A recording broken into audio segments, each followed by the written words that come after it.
Number one, put God first. Put God first in everything you do. Everything that you think you see in me, everything that I've accomplished, everything that you think I have, and I have a few things, everything that I have is by the grace of God. Understand that. It's a gift. 40 years ago, the 27th of March, 1975 it was, 40 years ago, just this past March, I was flunking out of college. I had a 1.7 grade point average. I hope none of you can relate to a 1.7 GPA. I was sitting in my mother's beauty shop. Do they still call them beauty shops now? What do they call it? Yeah, I was sitting in the beauty parlor. I was sitting in my mother's beauty parlor, looking in the mirror, and I see behind me this woman under the dryer. Every time I looked up, she was looking at me, just staring me in the eye. I didn't know who she was. Then she said, "Somebody give me a pen. Give me a pen." She said, "I have a prophecy." The 27th of March, 1975, she said, "Boy, you are going to travel the world and speak to millions of people." Now, here I was, flunking out of college, thinking about joining the army. I didn't know what I was going to do, and she's telling me I'm going to travel the world and speak to millions of people. Well, I have traveled the world and I have spoken to millions of people, but that's not the most important thing. The success that I've had, the most important thing is that what she taught me and what she told me that day has stayed with me since. I've been protected. I've been directed. I've been corrected. I've kept God in my life, and He's kept me humble. I didn't always stick with Him, but He always stuck with me. So stick with Him in everything you do. If you think you want to do what I've done, then do what I've done. Stick with God. Number two, fail big. That's right, fail big. Today is the beginning of the rest of your life, and it could be very frightening. It's a new world out there. It's a mean world out there, and you only live once. So do what you feel passionate about, take chances professionally, don't be afraid to fail. There's an old IQ test, it was 9 dots, and you had to draw 5 lines with a pencil within these 9 dots without lifting the pencil. The only way to do it was to go outside the box. So don't be afraid to go outside the box. Don't be afraid to think outside the box. Don't be afraid to fail big, to dream big. But remember, dreams without goals are just dreams, and they ultimately fuel disappointment. So have dreams, but have goals. Life goals, yearly goals, monthly goals, daily goals. I try to give myself a goal every day sometimes, just to not curse somebody out. Simple goals, but have goals. And understand that to achieve these goals, you must apply discipline and consistency. In order to achieve your goals, you must apply discipline, which you have already done, and consistency every day. Not just on Tuesday and miss a few days. You have to work at it every day. You have to plan every day. You've heard the saying, we don't plan to fail, we fail to plan. Hard work works. Working really hard is what successful people do. And in this text, tweet, twerk world that you've grown up in, remember, just because you're doing a lot more doesn't mean you're getting a lot more done. Remember that.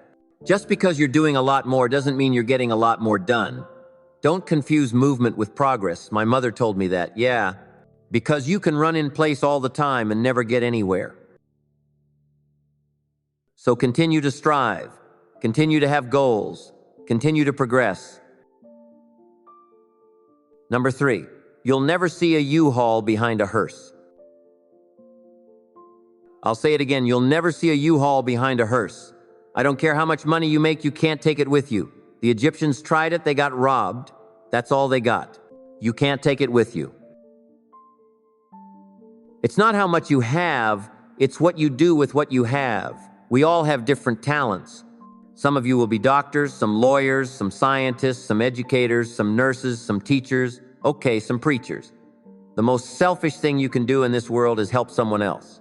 Why is it selfish? Because the gratification, the goodness that comes to you, the good feeling that I get from helping others, nothing's better than that. Well, 1 or 2 things, but nothing's better than that. Not jewelry, not the big house I have, not the cars, but it's the joy. That's where the joy is, in helping others. That's where the success is, in helping others. Finally, I pray that you put your slippers way under the bed tonight so that when you wake up in the morning, you have to get on your knees to reach them. And while you're down there, say, thank you for grace. Thank you for mercy. Thank you for understanding. Thank you for wisdom. Thank you for parents. Thank you for love. Thank you for kindness. Thank you for humility. Thank you for peace. Thank you for prosperity. Say thank you in advance for what's already yours. It's how I live my life. That's one of the reasons why I am where I am today. Say thank you in advance for what is already yours. True desire in the heart for anything good is God's proof to you, sent beforehand, to indicate that it's yours already. I'll say it again. True desire in the heart, that itch that you have, whatever it is you want to do, that thing that you want to do, to help others, to grow, to make money, that desire, that itch that's God's proof to you, sent beforehand, already to indicate that it's yours. And anything you want, good you can have. So claim it. Work hard to get it. When you get it, reach back. Pull someone else up. Each one, teach one. Don't just aspire to make a living. Aspire to make a difference. Every failed experiment is one step closer to success. You've got to take risks, and I'm sure you've probably heard that before, but I want to talk to you about why that's important. I've got 3 reasons. First, you will fail at some point in your life. Accept it. You will lose. You will embarrass yourself. You will suck at something. There's no doubt about it. And I know that's probably not a traditional message for a graduation ceremony, but I'm telling you, embrace it, because it's inevitable. And I should know, in the acting business, you fail all the time. Early on in my career, I auditioned for a part in a Broadway musical. Perfect role for me, I thought, except for the fact that I can't sing. So I'm in the wings, about to go on stage, but the guy in front of me is singing like Pavarotti. He's just going on and on and on, and I'm shrinking, getting smaller and smaller. Then they say, "Oh, thank you very much. Thank you very much. You'll be hearing from us." So I come out with my little sheet music. It was just my imagination by the Temptations. That's what I came up with. I hand it to the accompanist, and she looks at it, looks at me, and sighs. The director looks at me too. So I start singing. They're not saying anything, and I'm thinking, hey, I'm getting better. I start really getting into it. Yeah. Thank you very much, Mr. Rohn. Thank you. I assumed I didn't get the job, but the next part of the audition was the acting part. I thought, okay, maybe I can't sing, but I know I can act. They paired me with this guy, and again, I didn't know anything about musical theater. Musical theater is big so they can reach everyone all the way in the back of the stadium. I'm more from the realistic, naturalistic kind of acting, where you actually talk to the person next to you. I don't even remember my line. It was something like, hand me the cup.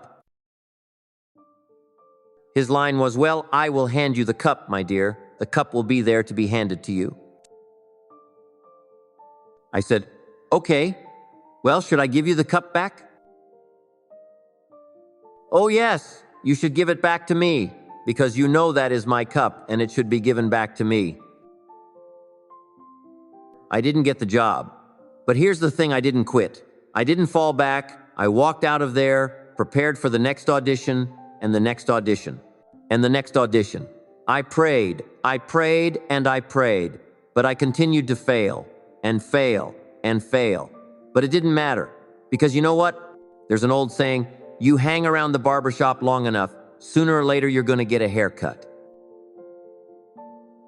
You will catch a break, and I did catch a break. Last year I did a play called Fences on Broadway. Someone talked about it, we won the Tony Award, and I didn't have to sing, by the way. But here's the kicker. It was at the Court Theater, the same theater where I failed that first audition 30 years prior. The point is, and I'll pick up the pace, the point is, every graduate here today has the training and the talent to succeed, but do you have the guts to fail? Here's my second point about failure. If you don't fail, you're not even trying. I'll say it again. If you don't fail, you're not even trying. My wife told me this great expression: to get something you never had, you have to do something you never did. Les Brown, the motivational speaker, made an analogy about this. He said, imagine you're on your deathbed, and standing around your deathbed are the ghosts representing your unfulfilled potential. The ghosts of the ideas you never acted on, the ghosts of the talents you didn't use. And they're standing around your bed, angry, disappointed, and upset. They say, we came to you because you could have brought us to life. They say, now we have to go to the grave together. So I ask you today, how many ghosts are going to be around your bed when your time comes? You've invested a lot in your education, and people have invested in you. And let me tell you, the world needs your talents, and does it ever. I just got back from Africa 2 days ago. If I'm rambling, it's because I'm jet-lagged. I just got back from South Africa. It's a beautiful country, but there are places there with terrible poverty that need help. And Africa is just the tip of the iceberg. The Middle East needs your help. Japan needs your help. Alabama needs your help. Tennessee needs your help. Louisiana needs your help. Philadelphia needs your help. The world needs a lot. And we need it from you. We really do. We need it from you, young people.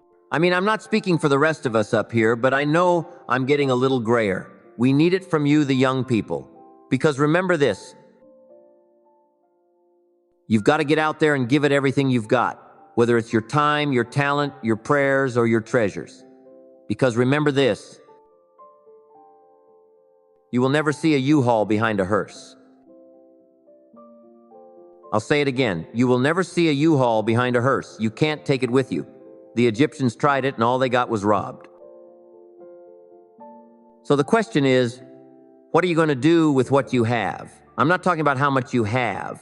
Some of you are business majors. Some of you are theologians, nurses, sociologists. Some of you have money. Some of you have patience. Some of you have kindness. Some of you have love. Some of you have the gift of long-suffering. Whatever it is, whatever your gift is, what are you going to do with what you have? All right, now here's my last point about failure. Sometimes it's the best way to figure out where you're going. Your life will never be a straight path. I began at Fordham University as a pre-med student. I took a course called cardiac morphogenesis. I still can't say it. I couldn't read it, I couldn't pronounce it, and I sure couldn't pass it. So then I decided to go into pre-law, then journalism. With no academic focus, my grades took off in their own direction, and by took off, I mean they went down. I had a 1.8 GPA one semester, and the university very politely suggested that it might be better to take some time off. I was 20 years old. I was at my lowest point. Then one day, and I remember the exact day, the 27th of March, 1975, I was helping my mother in her beauty shop. My mother owned a beauty shop up in Mount Vernon. There was this older woman, one of the elders in the town. I didn't know her personally, but I noticed her in the mirror.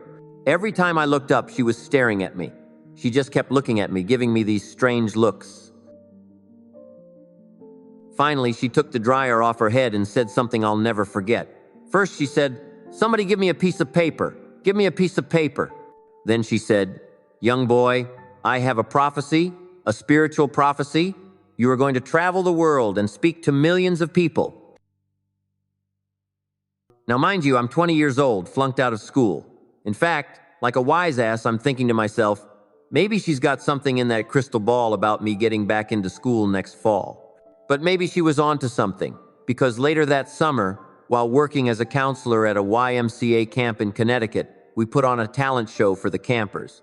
After the show, another counselor came up to me and asked, "Have you ever thought about acting? You're good at that."